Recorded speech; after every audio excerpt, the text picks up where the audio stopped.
Salam Media Sriwijaya. Kabar duka datang dari menantu Presiden ke-6 Indonesia, Annisa Pohan.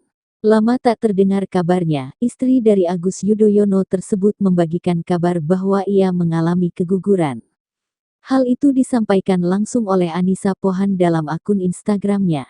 Awalnya, Ibunda Almira ini bercerita bahwa banyak orang yang bertanya-tanya tentang kondisinya karena jarang menampakkan diri di media sosial.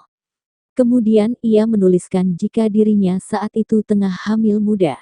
Banyak yang bertanya-tanya dan DM saya kenapa saya jarang terlihat belakangan ini, bahkan menutup WhatsApp saya dan membukanya kalau penting saja.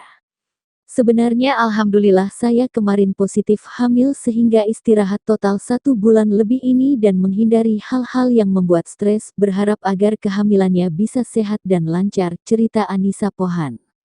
Setelahnya, Annisa kemudian mengabarkan bahwa janinnya tersebut tak berkembang di usia 7 minggu.